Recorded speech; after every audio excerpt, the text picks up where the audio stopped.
All right, welcome to Rich Math Academy. So today we're going to be looking at absolute values and absolute value functions. For absolute values, a number, whether it's negative or positive, when you find the absolute value, it becomes positive. So let's say we have number 8, right? Absolute value notation is the bar signs, right, with the number in between them. So this is equal to 8. Then when we find absolute value of negative 8, that also gives us 8, right? So whether the number is positive or negative, the absolute value becomes positive, all right? Things change a little bit when you're dealing with functions where, there are variables, right? So we're talking f of x.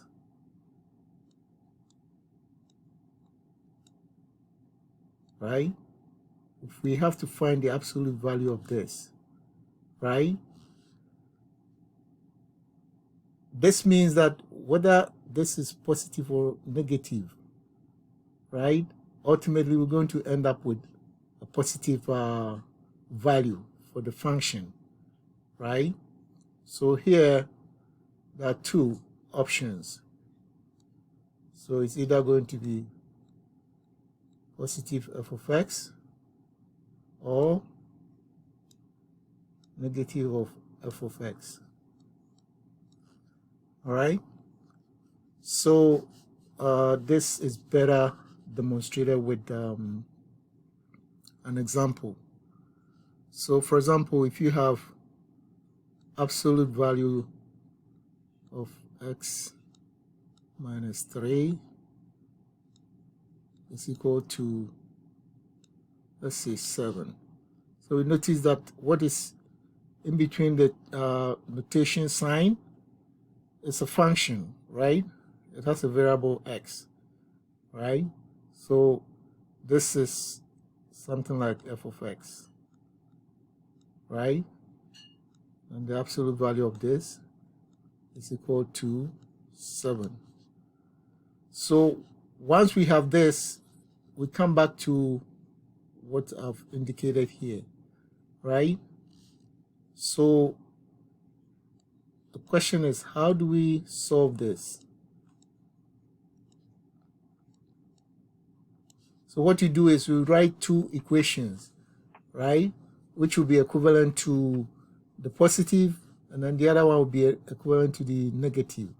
So for the positive, we have x minus 3 is equal to 7. I'm using the parentheses so that, we know that the two terms are going together as a function.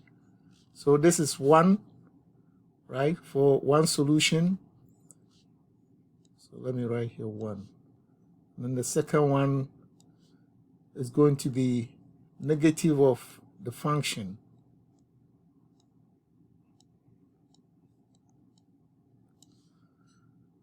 So because you have two equations, you have to solve for x for each of the equations, right? So for the first one, we're going to have, let me see if it will fit in here.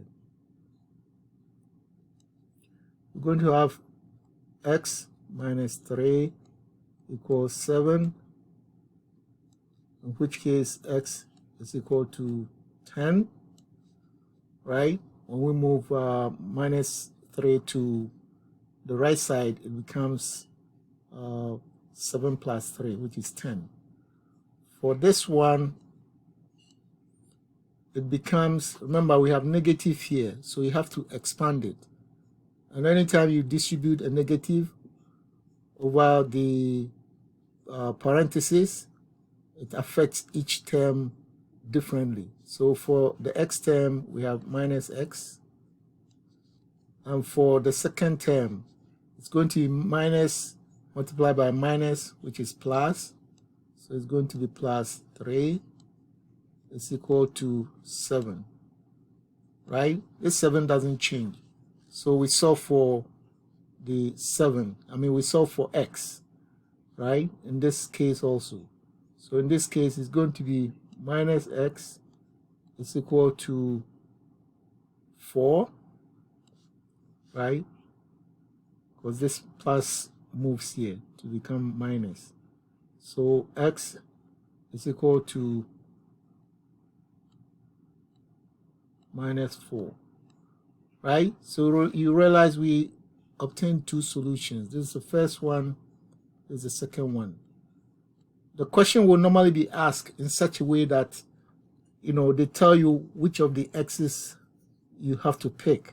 So they can say maybe x is less than 0, or x is, greater than 0, that sort of thing. So that's, if they don't ask you for both numbers, both values, then they will give you a condition as to which of them they expect. And that's how they normally, ask you on the SAT. All right. So let's do some more examples. All right, so let's do some more examples. Let's say I have f of x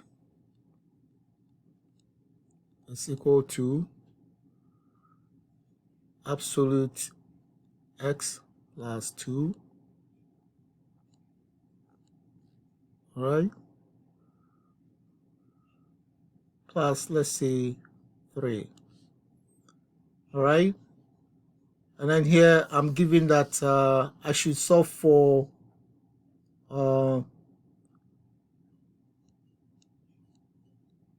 find when f of x is equal to 6, right? So I'm finding the value of x when f of x is equal to 6. So because of the presence of the absolute sign, you have to write two equations to solve. We already know the value of f of x, which is this one here, right? So we just plug it in, 6. And for our first equation, we're going to remove just the bars, right?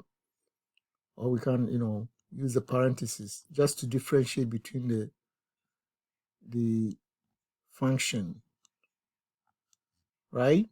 And then we solve for x in this. So over here I have 6 minus 3 minus 2 is equal to x. I'm just, rearranging, right? This is actually 2. Okay. And x in this case is equal to 1. So that's the first case. Second case is when this absolute is negative. So once again, we have f of x, which is equal to 6. And that equates to, remember, I'm putting the negative sign outside of the function itself.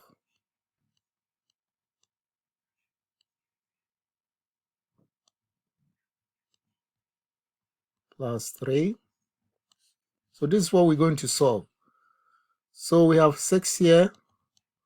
We spread the negative over what is inside the parentheses. So it becomes minus x minus 2. And then we have this plus 3 outside. All right. So if we bring all the constants to the left side, we're going to have 6 plus 2 minus 3 is equal to minus x. All right, so this side is 8 minus 3, which is 5. So we have 5 is equal to minus x, which means x is equal to minus 5, right? So out of this, we get this. So once again, we have two solutions. This is 1, this is 2. All right, so this is where you have to pay attention, where the absolutes are, right? If it's not affecting everything at the same time, You just have to focus on where the absolutes are when you're writing the equation, and then you change it accordingly. And use the parentheses to, to protect what you're doing. All right. Thank you very much.